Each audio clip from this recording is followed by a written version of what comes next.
하나님의 말씀을 함께 보겠습니다. 하나님의 말씀은 고린도전서 1장 17절로 18절의 말씀입니다. 그리스도께서 나를 보내심은 세례를 베풀게 하려 하심이 아니요 오직 복음을 전하게 하려 하심이로되 말의 지혜로 하지 아니함은 그리스도의 십자가가 헛되지 않게 하려 함이라. 십자가의 도가 멸망하는 자들에게는 미련한 것이요 구원을 받는 우리에게는 하나님의 능력이라. 아멘.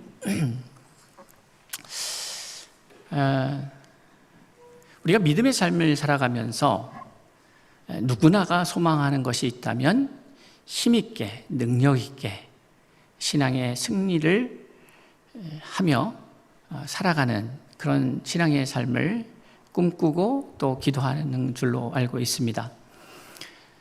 오늘 우리는 본문의 말씀을 통해서 바울이 고린도 교회 성도들에게 이 말씀을 던지는 그 의미가 무엇이었는가, 그리고 그 의미를 통해서 오늘날 우리는 어떠한 깨달음을 가져야 하는가에 대한 이야기를 나누고자 합니다. 먼저 말씀을 전하기에 앞서서 저희 서울 충신교회의 목회자로서 제가 갖고 있는 생각, 그것은 우리가 학생들 입장에서는 선생님께서 모든 것을 정리해서 명료하게 정리된 것을 전해주면 참 이해하기가 쉽겠구나 하는 그것이 학생들의 입장인 것 같습니다.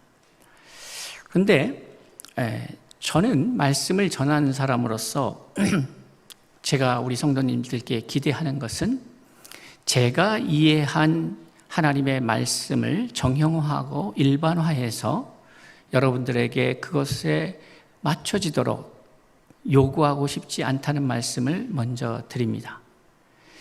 그러니까 이것이 어떻게 보면 여러분들 듣는 분들 입장에서는 좀 일이 많아질 수도 있고 여러 가지 귀찮은 일이 벌어질 수도 있고 그런 생각을 할 수도 있다고 생각을 합니다. 그런데 그렇게 하는 이유는 저 역시도 하나님의 말씀을 깨달아 알아감에 있어서 누군가에게 저에게도 선생이 있지 않겠습니까? 저에게 영향을 주신 분은 저에게 늘 그런 말씀을 했어요. 제가 무엇인가 여쭙고 답을 빨리 찾으려고 한다면 저에게 이렇게 항상 말씀하셨던 것 같아요. 이 목사, 조급하지 말아라. 맨손가락으로 바위를 뚫는 심정으로 하나님의 말씀을 깊이 파야 한다. 그러고는 답을 잘 안 주셨어요. 그래서 저는 그때마다 조급함도 있고 빨리 좀 말씀을 깨달아서 이렇게 제가 또 사역을 하고 있는 사람이니까 은혜 받은 말씀, 귀한 말씀 받으면 빨리 그것을 내가 또 전하고 싶고 그런 활용하고 싶고 그런 유혹이 있었죠. 그런데 항상 저에게는 그렇게 말씀하셨던 것 같아요. 그래서 뭔가 특별히 이 A는 B야, B는 C야 이렇게 말씀하신 것이 거의 없고 왜 A라고 성경이 말하는 것 같은가? 이런 식으로 말씀하셨던 것 같아요. 그리고 어떻게 보면 성경을 보는 나의 그 시각, 관점, 이것에 대해서 다양한 관점에 대한 이야기들을 들려주셨고 저로 하여금 사고하는, 생각하는 그 훈련, 그리고 이것이야 라고 말하기보다는 그것을 생각하게끔 저를 유도하셨던 것 같습니다. 그리고 짧은 시간의 만남이었으나 그것을 기반으로 해서 많은 깨달음을 누렸던 것이 제 개인적 경험이기에 그것이 어떤 것보다도 풍성했다는 개인적 경험이 있기에 여러분에게도 좀 불편할 수 있지만 도전을 드리고 싶습니다. 그래서 오늘 이 말씀을 들으면서도 우리가 생각해야 될 것은 이 말씀이 고린도전서, 그러니까 고린도 교회의 성도들, 여기서 말하는 고린도 교회라고 하는 의미는 지금과 같은 교회의 개념이 아닙니다. 고린도 지역에 있었던 성도들을 말하는 것이죠. 그 성도들에게 오늘 이 말씀을 전하고 있는 것이에요. 그러면 우리가 고린도 교회가 어떠한 상황이었는지, 고린도 교회 성도들의 상태는 어떠했는지를 먼저 알 필요가 있지 않겠습니까? 그런데 이 고린도 교회의 상황이 사실 어떻게 보면 오늘 저와 여러분이 직면하고 있는 오늘날 사회하고 매우 흡사한 사회다, 이렇게 말씀드릴 수가 있습니다. 왜 그런가 하면 고린도가 꽤 큰 거대 상업도시였기 때문에 그렇습니다. 그러니까 이 고린도라고 하는 지역이 매우 중요한 게 이 헬라 지역과 펠로폰네소스라고 하는 지역을 그 반도를 잇는 좁은 지역입니다. 근데 그 지역에 두 개의 항구를 소유하고 있었어요. 겐그레아라고 하는 그 항구하고 레게움이라고 하는 항구를, 동쪽에는 겐그레아, 서쪽에는 레게움이라고 하는 항구를 소유하면서 어떤 일이 벌어지냐면 이집트, 스페인 등등 각국에서 오는 그러한 상품들이 집결하고 유통되는 그런 지역이었습니다. 그러면 우리가 그냥 쉽게 알 수 있는 게 뭐냐면, 많은 사람들이 오고 갔겠구나. 그렇죠? 지금도 마찬가지입니다. 돈이 몰리는 곳에 사람이 있고 사람이 가는 곳에 돈이 따라가는 것이죠. 그러다 보니까 거대한 경제도시였어요. 상업도시였어요. 많은 물자가 모이는 시간이었습니다. 자, 많은 여행객들이 이동하는 곳이었고 많은 물자가 유통되는 그런 곳이었다 하면 우리가 쉽게 생각할 수 있는 게 뭐냐면, 이분들이 다양한 문화를 접촉할 수 있는 기회가 있지 않겠습니까? 다른 생활권에 대해서 이해의 폭이 좀 넓었어요. 제가 지금 좋게 말하는 겁니다. 그 이해의 폭이 넓어서 무분별하게 수용하기 시작합니다.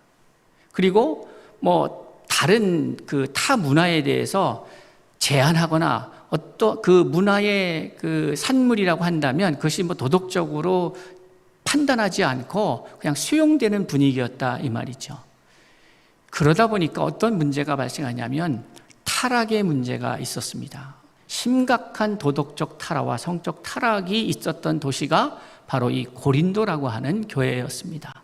그러다 보니까 그런 타락의 모습도 있고, 단순히 이게 육체적 타락에 그치는 것이 아니라 정신적 타락, 도덕이라는 것이 별로 의미가 없고요. 그저 다양한 문화들을 존중한다는 그 명목하에 무분별한 문화들이 혼재해 있는 그러한 곳이 이 고린도라고 하는 도시의 특성이었던 것이죠. 그래서 우리가 잘 아는 바와 같이 고린도에 그 유명한 신전이 있지 않겠습니까? 그 유명한 신전, 가장 높은 곳에 있는 그 신전, 거기에는 한 1000여 명의 여사제들이 있었어요. 아프로디테라고 하는 그 신전에는. 근데 이것이 소위 말하는 종교적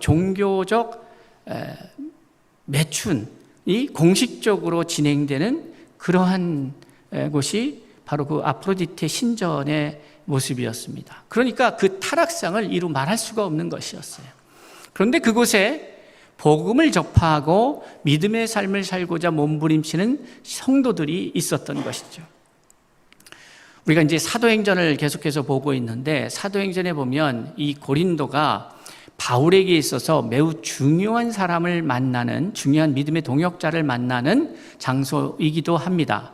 그것은 이제 후에 우리가 사도행전을 통해서 함께 나눌 텐데요. 우리가 잘 알고 있는 누구죠? 브리스길라와 아굴라를 여기서 만나죠. 그 이야기도 너무너무 재밌습니다. 사도행전 18장에 그 만남이 기록되어 있는데 18장, 19장에 넘어가면서 기록되고 있는데요. 그런데 그 만남이 있기 전에 사도행전 11장에서 아주 흥미로운 일이 있는데, 그것은 사도행전 편에서 함께 나누겠습니다. 좀 기대하시고 수요 성경 공부에 함께 참여해 주시면 좋을 것 같아요. 어쨌든 고린도라고 하는 것은 매우 거대한 도시고 많은 사람들이 오고 가는 지역이었다. 그렇기 때문에 지리적으로 또 상황적으로 봤을 때에 매우 타락한 도시였다. 자유분방한 도시였다. 그것이 이 목회의 관점에서 봤을 때에는 사실 쉽지 않은 지역인 것이죠. 그래서 바울이 이 고린도 전서를 쓰면서 그 많은 영적인 혼란과 목회적 질문에 대한 답변 형식으로 이 말씀을 쓰고 있는 거예요. 근데 오늘 고린도전서 1장의 이야기가 오늘 제가 본문으로 잡은 그 말씀이 있기 전에 어떤 일이 있습니까? 고린도 교회 안에 일어났던 분쟁의 이야기가 좀 기록되고 있습니다. 10절에 보면 형제들아 내가 우리 주 예수 그리스도의 이름으로 너희를 권하노니 모두가 같은 말을 하고 너희 가운데 분쟁이 없이 같은 마음과 같은 뜻으로 온전히 합하라 이렇게 말씀하고 있죠. 이 이야기를 다른 관점에서 이해하면 분쟁이 있었다는 것이죠. 그리고 그 분쟁의 내용이 마음이 갈라지고 이 생각 저 생각 뭐 이런 건데 그 구체적으로 그 다음에 이어나오는 그 내용이 뭡니까?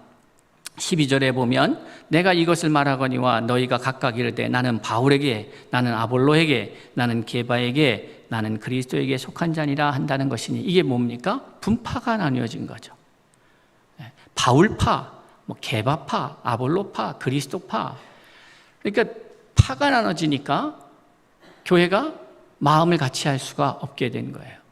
그래서 이런 문제, 사회적으로 고린도라고 하는 지형이 갖고 있는 그 문제들도 있었는데 또 그 교회 안에 이런 분파주의가 또 문제가 되었던 것이죠. 그래서 13절에 보면 그리스도께서 어찌 나뉘었느냐 바울이 너희를 위하여 십자가에 못 박혔으며 바울의 이름으로 너희가 세례를 받았느냐 나는 그리스도와 가이오 외에는 너희 중 아무에게도 내가 세례를 베푸지 아니한 것을 감사하노니 이는 아무도 나의 이름으로 세례를 받았다 말하지 못하게 하려 함이라 이렇게 말을 해요. 이게 무슨 말인가? 나는 교인들이 나뉘어져 갖고 나는 바울파인데 바울이 더 위대해. 나는 바울에게서 세례를 받았어. 너는 게바에게서냐? 이런 이야기들이 이제 오고 가면서 교회가 무엇을 위해서 존재해야 하는지, 교회는 그 사명이 무엇인지는 생각지 않고 자기들의 기호에 따라서, 자기들의 입장에 따라서 자기들이 원하는 바대로 분파가 되어서 서로 헐뜯고 싸우고 있는 이 지경에 이른 것이죠. 저는 오늘날 한국 교회가 갖고 있는 많은 어려움 속에 직면하게 된 이유 중에 하나가 바로 이 분파주의이기도 하다고 생각이 됩니다. 교단끼리 또 갈라지고, 교단 안에서 또 갈라지고, 교회 안에서 또 갈라지고. 하나님은 하나 되게 하고 통합하고 하나로 모으시는 하나님인데 교회는 계속해서 분파가 된다면 그건 하나님의 역사라고 볼 수가 없는 것이죠. 하나님의 마음이 교회를 향해서 어떻게 작동하고 있는가를 우리는 살펴야 합니다. 그래서 바울은 그러한 상황 속에 있는 교회를 향하여 제일 먼저 끄집어내는 것이 바로 오늘의 말씀입니다. 그리스도께서 나를 보내심은 세례를 베풀게 하려 하심이 아니요 오직 복음을 전하게 하려 하심이로되 이렇게 말하고 있어요. 그러니까 바울이 지금 당신들이 나를 좋게 봐줘서 바울파, 게바파 이렇게 말하고 있는데 나는 그것을 위해서 사역을 하는 사람도 복음을 전하는 사람도 아니다. 나는 오직 복음을 위해서, 복음을 전하기 위해서 이렇게 살아가고 있는 것이다. 바울이 무슨 일을 하든 그 일의 의미는 복음 증거와 연관되어 있다. 그럼 바울이 말한 그 복음은 무엇인가? 우리는 복음을 전해야 되는데 교회를 전하고 있지 않은가? 우리는 복음을 전해야 되는데 어떤 파, 어떤 교단, 장로교, 침례교, 성결교, 감리교 등 분파, 교단을 선전하고 있지는 않은지, 그것이 무슨 영혼의 하등에 도움이 되는지도 생각하지 않은지, 아니 오히려 그것은 제가 말씀을 전하면서 서두에도 말씀드렸지만은 저는 여러분들에게 될 수 있으면 저의 박스를 가지고 여러분들에게 그 박스 안으로 들어오라고 하고 싶은 생각이 없습니다. 저의 연약함이, 저의 부지 중에 그럴 수 있습니다만 명백하게 여러분에게 밝히고 싶은 것은 그럴 의도나 마음이 없습니다. 만약에 그런 일이 벌어진다면 그것은 전적으로 저의 부족함의 산물이지 저의 의도와 상관이 없다라는 말씀을 드리면서, 저는 여러분을 성결교 성도로 만들어가는 것이 목적도 아닙니다. 서울중심교회 코디엠 사역을 하는 사람들로 만드는 것도 목적이 아니라 가장 중요한 사역의 목적은 복음이 증거되는 겁니다. 근데 그 복음이라는 게 뭐냐? 생명입니다. 예수 그리스도께서 이 땅에 오신 목적은 명확했습니다. 도둑이 이 땅에 오는 것은 도둑질하고 빼앗고 죽이려는 것이요, 인자가 온 것은 양으로 생명을 얻게 하고 라고 말하고 있어요. 예수님께서는 친히 요한복음 10장 10절에서 명확하게 자기가 이 땅에 오신 목적에 대해서 명확히 말씀하시는 거예요. 생명을 얻게 하려고, 더 풍성히 얻게 하려고 오셨다는 거예요. 우리가 잘 아는 요한복음 3장 16절의 말씀도 마찬가지입니다. 하나님이 세상을 이처럼 사랑하사 독생자를 주셨으니 이는 저를 믿는 자마다 멸망치 않고 영생을 얻게 하려 함이라. 하나님께서 예수를 이 땅에 보내신 목적도 여러분이 영생을 얻기 위해서, 여러분에게 영생을 경험하도록 하기 위해서 오셨다라고 말씀하고 있는 것이죠. 그러기에 복음은 바로 생명인 것이에요. 그리고 그 생명이 어디서부터 나왔느냐? 요한복음 1장 4절에 보니까 그 생명은 하나님의 말씀으로부터 나왔다. 그러기에 베드로가 예수님께 이렇게 말합니다. 너희도 떠나려느냐 하는 예수님의 말씀에 영생의 말씀이 여기 있사오니 내가 네게로 가오리까? 왜냐하면 예수가 생명이었기 때문에 그렇습니다. 생명을 만나 생명을 누리는 우리 모두가 될 수 있기를 바랍니다. 여러분 안에 참 생명이 있어야 합니다. 여러분, 우리는 지금 신체적으로 죽어가고, 생리학적으로는 죽어가고 있어요. 노화된다고 표현하고 있지만 결국에 우리는 죽음을 향해 가고 있습니다. 그러니 우리가 소유하고 있는 그 생명은 참 생명이라고 볼 수가 없습니다. 이미 죽은 생명입니다. 결론이 죽음이기 때문에 그렇습니다. 그런데 결국은 죽을 수밖에 없고, 성경이 우리에게 말씀하시듯이 사람이 한 번 죽는 것은 정한 이치라. 이것은 하나님이 정하신 이치기에 인간이 범죄함으로 영원히 죽을 수밖에 없는 그 하나님의 정하신 이치기에 그것을 피해갈 수 있는 사람은 없습니다. 그리고 그 이후에는 심판이 있을 것이다. 그런데 그러한 그 이치를 바꿀 수 있는 유일한 방법이 뭐냐? 예수 그리스도를 통하여 우리가 생명을 얻게 된다는 새로운 언약, 새로운 이치가 우리에게 선물로 주어진 것이죠. 그렇기 때문에 예수 그리스도를 통하여 우리가 생명을 얻게 되고, 그 생명은 제한적이거나 한시적인 것이 아니라 영원한 생명임을 믿기에 우리는 예수 앞에 서 있는 것입니다. 우리가 전하는 복음, 우리가 들어야 할 복음, 우리가 믿어야 할 복음은 바로 이 생명의 말씀인 것이죠. 그러니까 교회를 다니고 신앙의 삶을 살아간다는 것은 그 목표가 명확합니다. 생명 되신 예수 그리스도를 통하여 내가 그 생명에 참여하게 되고 그 생명을 누리게 되고 또한 영원한 생명으로 나아가게 되는 것이 우리의 모든 행위의 이유가 되어야 한다는 것이죠. 그러니 그 과정 속에서 일어나는 지엽적인 많은 일들이 있습니다. 사람들과 사람들이 만나게 되면 갈등도 생길 수 있고, 다른 이견도 있을 수 있고, 또 불편함도 있을 수 있고, 그런 분쟁도 있을 수 있죠. 그러나 여러분 기억하셔야 합니다. 우리가 이 모든 행위를 하는 근본적인 이유는 생명과 관계가 있다는 거예요.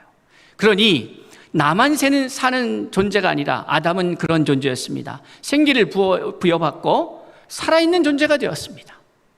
그동안에 한국 기독교가 개인 구원, 그러니까 예수 믿고 나는 살아야지 하는 거기에 많이 머물러 있었기 때문에 또 다른 복음, 아니 더 명확한 복음, 아담은 살아있는 영이었으나 마지막 사람 아담인 예수 그리스도는 살려주는 영이었다. 그러니까 그리스도의 영이 없으면 그리스도의 사람이 아니라고 말씀하시는데, 그리스도의 영은 어떤 영이냐면 살아있는 영이 아니라 살려주는 영입니다. 그래서 여러분 때문에 여러분을 접한 누군가는 살아나야 합니다. 복음은 소리가 아닙니다. 복된 소리라고 말하고 있습니다. 그러나 그 복음의 실체는 예수 그리스도였습니다. 복음이 저 하늘에 있었던 것이 아니라 이 땅으로 오셔서 여러분과 함께 하셨기 때문에 여러분이 복음을 만날 수가 있었던 것이죠. 따라서 복음을 전한다는 것은 예수 믿으세요 하는 것이 아니에요. 여러분이 복음이 되어 생명을 필요로 하는 자들에게 복음으로 가야 합니다. 예수가 그랬듯이. 그래서 예수님께서는 명확하게 말씀하십니다. 아버지께서 나를 보내신 것 같이 나도 너희를 세상에 보낸다고 말하고 있어요. 저는 우리 서울중심교회 성도들이 세상에 복음일 수 있기를 바랍니다. 그러기 위해서는 내가 복음을 명확하게 이해하고 복음을 믿고 복음을 받아들인 이후에 복음이 되어야 합니다. 이충동 목사의 등장이 세상에 복음이어야 하고, 서울중심교회 성도 한 사람 한 사람의 그 등장은 여러분을 만나고 있는 지인들에게 또 누군가에게 복음이어야 합니다. 그것이 성경이 우리에게 말하고 있는 메시지죠. 그 복음을 위해서 바울은 존재했던 겁니다. 그러니 우리도 명확합니다. 서울중심교회가 이 세상에 존재해야 될 이유가 있다면 복음이 되어 복음을 나누는 자로 있기 위함입니다. 그것을 우리가 코디엠의 방식으로 풀어낸 것이 뭐예요? 생명이 되어 흩어지다 예요. 생명이 되어 세상으로 가야 합니다. 그래서 그 생명을 필요로 하는 이들에게 여러분이 생명이 되어야 합니다. 복음이 되어야 합니다. 자, 여러분, 우리는 우리의 인생을 살아가면서 매우 중요한 문제에 직면하게 됩니다. 생존이었습니다. 살아가야 하는 그런 책임이 우리에게 주어졌습니다. 그런데 그것이 왜 그렇게 되었느냐? 죄로 인하여 그렇게 됩니다. 그러니까 아담에게는 어떠한 생존의 짐이 지어졌냐면 땀을 흘려야 먹을 것을 구할 수가 있게 됐어요. 땀을 흘려야. 그러니까 먹을 것을 구한다는 것은, 식량을 구한다는 것은 원래 창세기 1장에 나오는 29절에 나오는 29절, 30절 이렇게 넘어가면서 그 내용을 가만히 살펴보면 하나님은 우리에게 생존할 수 있는 먹을거리를 그냥 주셨습니다.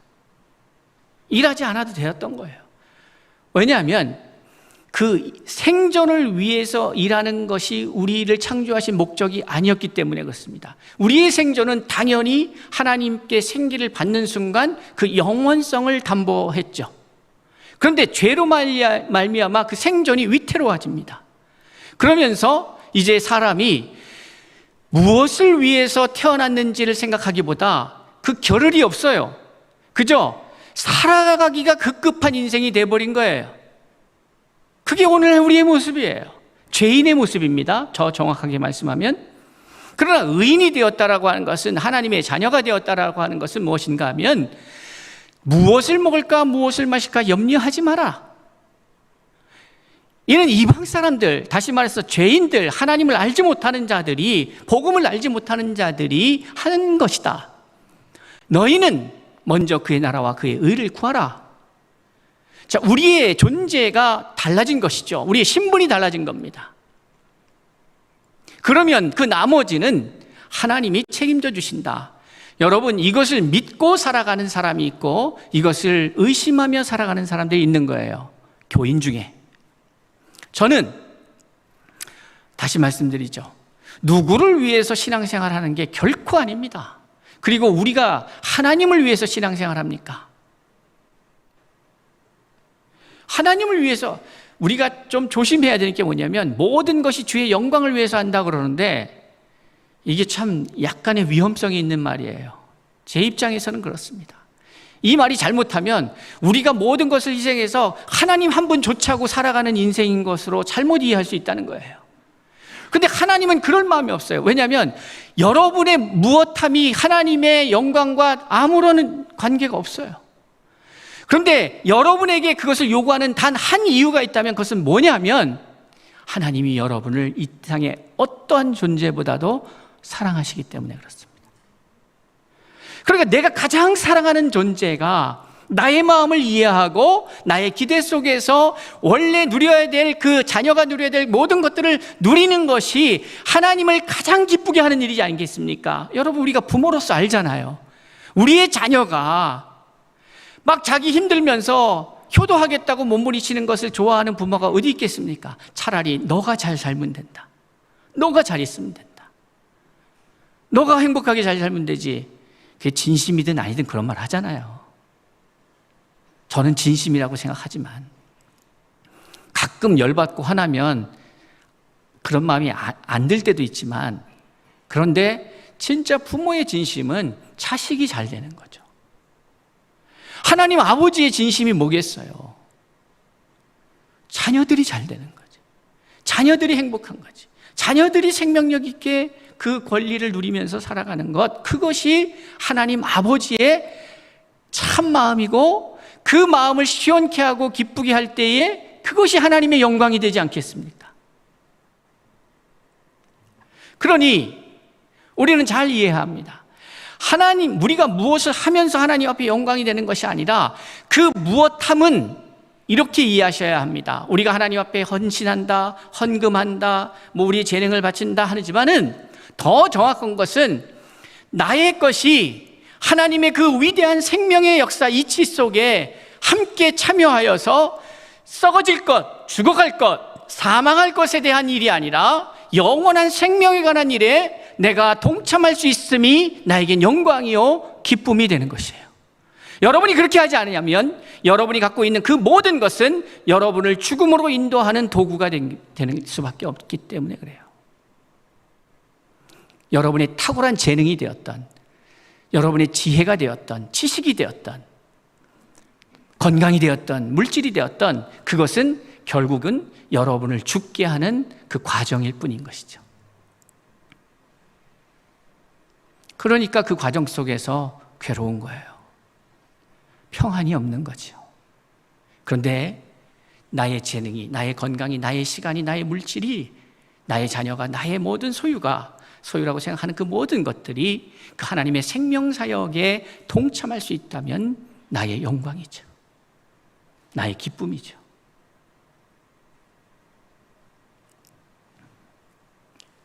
하나님이 정말 기대하시는 것, 바로 그러한 것입니다.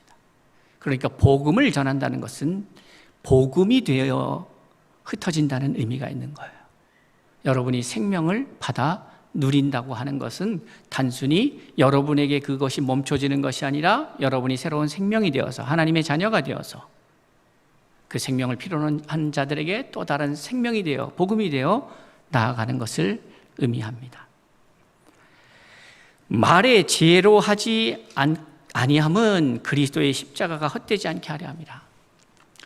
참 이것이 의미 있는 말이죠. 자, 말의 지혜로 우리가 복음을 말로 전하는 경향이 있어요. 제가 제일 한심한 게 뭐냐면 그런 거예요. 우리는 부족합니다. 우리는 연약합니다. 그러니 나를 보지 마시고 주님만 바라보세요 하는데 어떻게 주님을 어떻게 봅니까? 모르는데. 몰라요. 주님을 볼 수가 없어요. 여러분은 주님을 보십니까? 볼 수가 없어요. 그러니 구약에 아무리 하나님을 얘기해도 그 하나님이 역사하심을 봤어요. 홍해가 갈라지는 걸 봤고 10가지 재앙으로 애굽이 무너지는 것을 봤어요. 만나와 메추라기로 먹이는 걸 봤어요. 하나님의 역사는 확인됐는데 문제는 이걸 누가 했느냐의 문제가 이 이스라엘 백성들에게는 고민이었어요. 하나님이라고 말은 하고 있는데 그 하나님의 실체가 느껴지지 않는 거죠. 그러다 보니까 어떤 일이 벌어집니까? 자기가 이해한 하나님을 만들어 놓고 황금 신상을 만들어 놓고 이것이 하나님이라고 얘기하고 있는 사태에까지 이르게 된 것이죠. 그런데 지금은 안 그러냐면요, 지금도 마찬가지예요. 지금도 마찬가지예요. 자기의 하나님을 만들어 놨어요. 자기가 이해한 하나님이 다라고 생각해. 그렇지 않아요.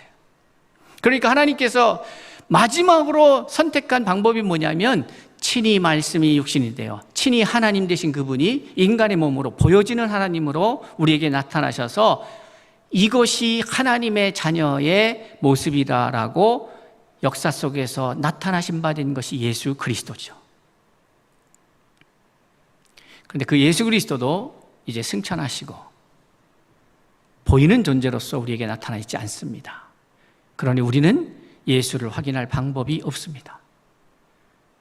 그런데 하나님이 얼마나 치밀하시고 세밀하신지, 성령을 보내주시겠다고 했고 그 성령이 만드신 작품이 하나님의 기록된 말씀이 되는 것이죠. 그러니까 이 말씀을 통해서 우리는 예수를 확인해 가는 거예요. 그런데 말씀을 모르는 사람들 입장에서는 그것도 불가능하지 않겠습니까? 그러니까 어떻게 해야 되는 거예요? 말씀이 내게 임하여서 내가 그 말씀대로 살아갈 때에 사람들은 나를 만나면서 그 예수의 흔적을 찾겠죠. 말씀이 나의 육신과 결합하여 삶에서 말씀의 역사가 나타날 때에, 야, 그런 것이었구나. 이것이 예수의 능력이었구나. 그러니까 말에 있는 것이 아니에요. 제일 답답한 게 그거예요. 우리는 딜리버리 한다 그래요. 복음을 딜리버리, 우리가 뭐 배달원입니까? 복음을 전한대요. 우리는 복음을 전달해 주는 사람이 아니라 복음이 되어 나아가는 자들이어야 되는 것이죠. 생명이 되어 흩어지는 자들이 되어야 되는 것이죠. 말의 지혜로 하지 마십시오. 제가 이 신앙생활하면서 보면 말들을 너무 잘해요. 저도 잘하잖아요. 예수 믿는 예수쟁이들은 말들을 참 잘하는 것 같아. 그런데 하나님의 나라는 말에 있지 않습니다. 능력이 있습니다. 그 말에 응답이 있는가? 그 목사의 그 말이 응답이 있는가? 이게 중요한 거 아니겠어요?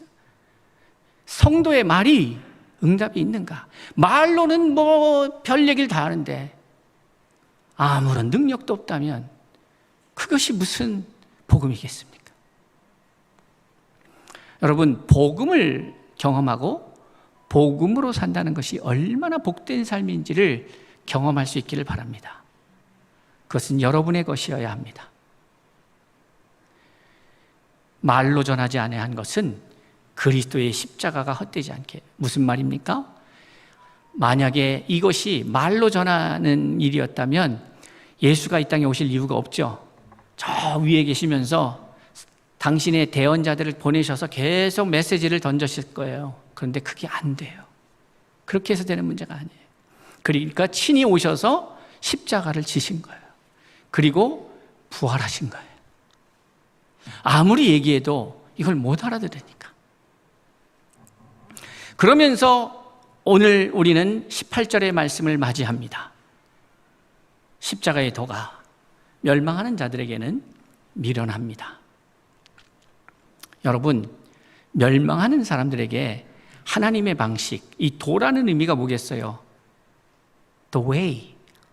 예수님께서 요한복음 14장 6절에서 I'm the way. 그러죠? 내가 길이다. 그 도, 길도자죠. 도예요, 도. 진리에 이르는 길, 진리에 이르는 방법. 이렇게도 이해할 수 있겠죠. 이 도, 이 십자가의 도가 멸망하는 자들에게는 이것처럼 미련한 게 없어요. 미련합니다. 그런데 우리는 오늘날 한국 교회가 이렇게 쫄딱 망하게 된 이유는 뭐냐? 어느덧 하나님의 도가 있고 십자가의 도가 있는데 세상의 도를 차용해서 그걸 벤치마킹해서 교회에 도입하기 시작했어요. 미련한 방식을, 그러니까 세상의 사람들이 미련하다고 하니까 이게 미련한 줄 알고 그거를 하나님의 방법을 버리고 십자가의 도를 버리고 세상의 방식을 도입해요. 그런데 역으로 말하자면 그것은 구원 얻을 우리에게는 미련한 것이에요. 반면에 십자가의 도가 구원을 받는 우리에게는 하나님의 능력이 됩니다.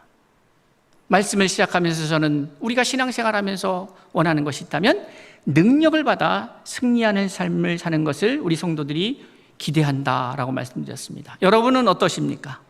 그렇죠? 우리도 하나님의 능력을 받아 승리할 수 있기를 바랍니다. 그런데 그 능력이 뭐냐? 세상이 미련하게 보는 것이에요.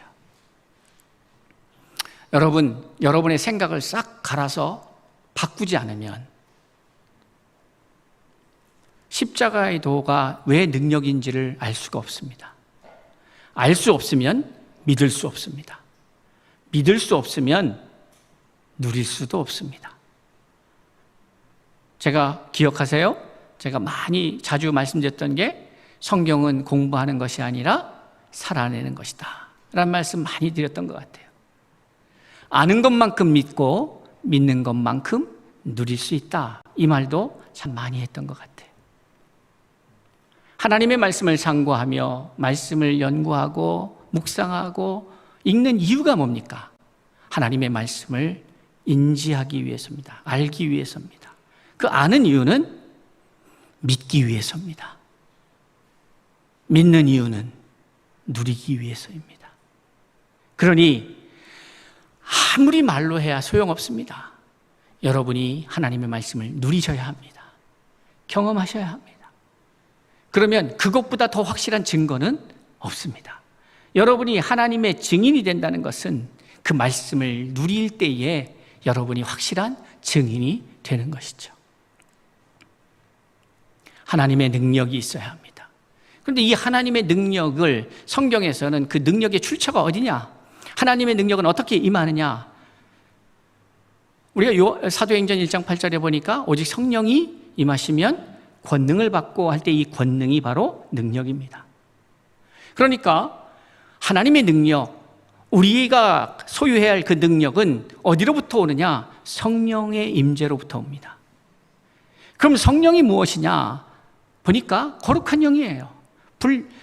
분리된, 구별된 영이에요. 이 성경에서 이 거룩함은 구별되다는 의미가 있어요. 그러니까 세상에 판치고 있고 어둠의 세상 주관자들, 권세 잡은 자들 이런 것들이 판치는 이 사악한 영들이 아니라 그것과는 다르게 구별되어서 영원한 변하지 않는 진리의 영. 그게 뭐예요? 하나님의 말씀이다. 살리는 것은 영이니 육은 무익하니라. 내가 너희에게 이른 내 말이 곧 영이요 생명이라. 우리가 잘 아는 요한복음 6장 63절의 말씀입니다. 하나님의 말씀, 예수 그리스도의 말씀이 영이요 생명입니다. 예수가 말씀이 되어 육신이 된 분입니다. 그리고 그 말씀은 하나님이셨습니다. 생명은 하나님으로부터 말씀으로부터 나온다고 말했고 그 말씀이 곧 영이라고 말하고 그 말씀이 영이요 생명이고 그리고 그 생명의 영, 성령의 영이 그리스도의 영이 살리는 영이 우리 가운데 임할 때에 어떤 일이 벌어지느냐? 우리의 생각이 하나님의 말씀으로 가득 채워지죠. 그러면 어떠한 우리의 인생에 있어서 결과가 나타나느냐? 육신의 생각은 사망이요 영의 생각은 생명과 평안이라. 생명을 가진 자들이 평안을 누리는 거예요. 그것은 하나님의 말씀을 소유한 자들만이 누릴 수 있는 은혜인 것입니다. 이 은혜가 이 시간에 이 말씀을 듣는 모든 이들 가운데에 있기를 주의 이름으로 축복합니다. 사모하셔야 합니다. 이것이 얼마나 갈급한 일인지를. 여러분, 적어도 제가 예수 그리스도를 제대로 믿기 시작한 이후에 그 깨달음을 더해가면서 저는 여러분에게 명확하게 말씀드릴 수 있습니다. 제 평안을 그 무엇도 앗아간 적이 없습니다.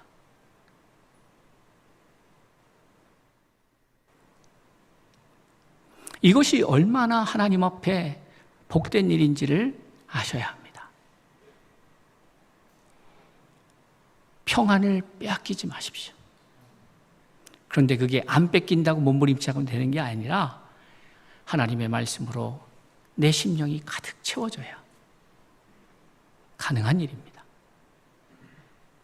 사랑하는 성도 여러분, 고린도의 시대적 상황과 환경적 상황은 죄와 타락이 만연한 지역이었고 시대였습니다. 그러니까 예수를 믿는 사람들의 생각을 다 빼앗길 수밖에 없는 시대였다 이 말이에요. 하나님의 말씀으로 구별되게 딱 자리 잡고 있는 성결한 자의 모습이 아니라 여기에 빼앗기고 저기에 빼앗기고 유혹에 빼앗기고 또 뭐 실수하고 좌절하고 절망하고 죄짓고 이러한 환경 자체가 나를 가만히 안 두는 시대에 살고 있었어요.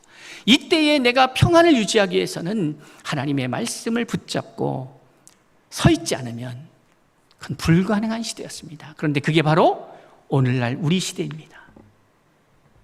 죄악이 우리 안방까지 들어오는 시대에 우리는 살고 있어요. 수많은 일들이 우리를 유혹하고 있어요. 이때에 우리가 살아남기 위해서는, 생존하기 위해서는 방법은 하나밖에 없습니다. 살리는 영, 그 예수 그리스도의 영을, 하나님의 말씀을, 영생의 말씀이 여기 있사오니 내가 어디로 가겠습니까? 라는 바울의 고백으로 그 말씀 부여잡고 내가 몸부림칠 때에 우리 안에 생명과 평안이 있음을 경험하게 될 것입니다. 서울중심교회 성도들은 한 분 한 분이 내가 누군데? 내가 하나님의 자녀인데 마귀가 감히 나를 어떻게 할까? 세상이 감히 나를 어떻게 할까? 세상을 두려워할 것이 아니라 이 우주 만물을 창조하신 창조주 하나님의 자녀로서 그 창조주를 기억하며 그분 한 분만을 생각하며 하나님의 아들, 딸들로 흔들림 없이 주어진 삶을 살아낼 수 있기를 바랍니다. 십자가의 도는 미련한 것이 아닙니다. 저와 여러분에게는 하나님의 능력이 됩니다. 십자가의 도는 말로 되는 게 아닙니다. 하나님은 친히 인간의 몸으로 오셔서 그 십자가를 지셨습니다.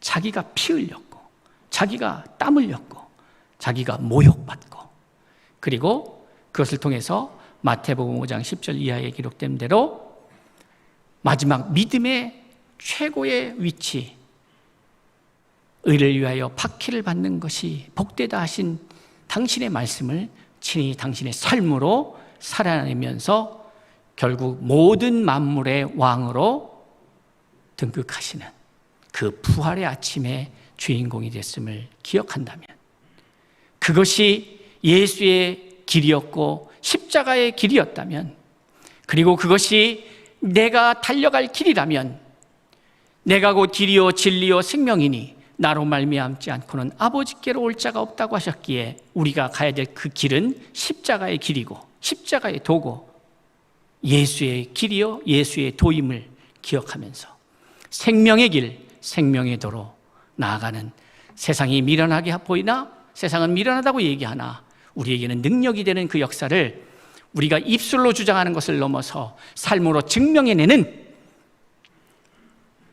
증인이 되는 그 증인의 삶이 성령이 임하여 능력받아 나아가는 삶이 증인된 삶인 것을 우리가 사도행전 1장 8절에서 확인할 수 있다면, 그 말씀을 우리의 삶에서 증명해내는 참된 증인의 삶이 저의 삶이요 여러분의 삶이 될 수 있기를 주의 이름으로 축원합니다.